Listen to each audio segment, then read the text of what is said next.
దిగంబర దిగంబర శ్రీపాద వల్లభ దిగంబర దత్తభక్తులందరికీ గురు పౌర్ణిమ శుభాకాంక్షలు.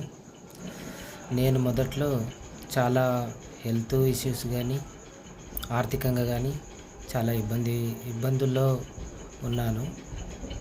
అదే సమయంలో నాకు దత్తభక్తులు పరిచయం కావడం జరిగింది. అలాగే దత్తాత్రేయ స్వామి యొక్క మహిమలు కానీ లీలలు కానీ నాకు చెప్పడం జరిగింది. అది ఎక్కడంటే టెంపుల్ గాన్గాపూర్ దత్తాత్రేయ స్వామి టెంపుల్. అక్కడికి వెళ్ళాలని అనుకున్నాను. సరే, స్వామి యొక్క అనుగ్రహం ఎప్పుడు కలుగుతుందో, ఎప్పుడు పిలిపించుకుంటాడో అని చెప్పేసి ఎదురు చూస్తూ ఉన్నాను.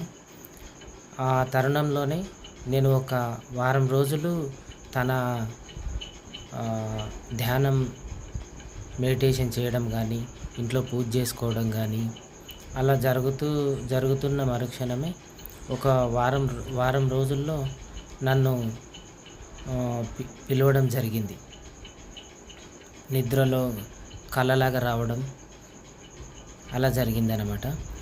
అయితే సరే అని చెప్పేసి ఈ దత్తాత్రేయ స్వామి యొక్క భక్తులు నాకు పరిచయం అయ్యారు కదా, వాళ్ళు కూడా నన్ను పిలవడం జరిగింది. ఈ పలానా పౌర్ణమికి వెళ్ళాలి, మనం అలాగే ఒక 5 పౌర్ణములు కంటిన్యూగా వెళ్ళాలి అని చెప్పేసి చెప్పడం కూడా జరిగింది. సో అయితే ఎలా చేయాలి అని చెప్పేసి వాళ్ళని కూడా మొత్తం డీటెయిల్స్ అన్నీ కనుక్కున్నాను. ఎలా ప్రయాణం చేయాలి, అక్కడికి వెళ్ళిన తర్వాత ఎలా దర్శనం చేసుకోవాలి, ఎక్కడ స్నానం చేయాలి అన్నీగా అక్కడికి వెళ్ళాం. ఫస్ట్ పౌర్ణమికి అక్కడికి వెళ్ళాము, సంగంలో స్నానం చేశాను. దాని తర్వాత ఔదుంబర వృక్షంకి ప్రదక్షిణలు చేయడం, అక్కడ దర్శనం చేసుకోవడం.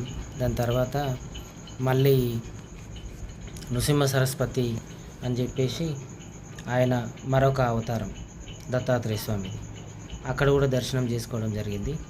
దాని తర్వాత అక్కడ నుంచి ఒక 5 కిలోమీటర్స్ అట్లా ఉంటుంది మెయిన్ గుడి దగ్గరికి రావడానికి.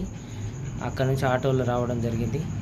మళ్ళీ దత్తాత్రేయ స్వామి టెంపుల్ మెయిన్ గుడి దగ్గరికి వచ్చి దర్శనం చేసుకొని అక్కడ చూస్తే భక్తులు ఆహాకారాలతోటి మామూలుగా అంటారు కదా, ఏదన్నా పిశాచాలు అట్లా ఏమన్నా పట్టి ఉంటాయి కదా, అలాంటి వారు కోకొల్లలు అక్కడ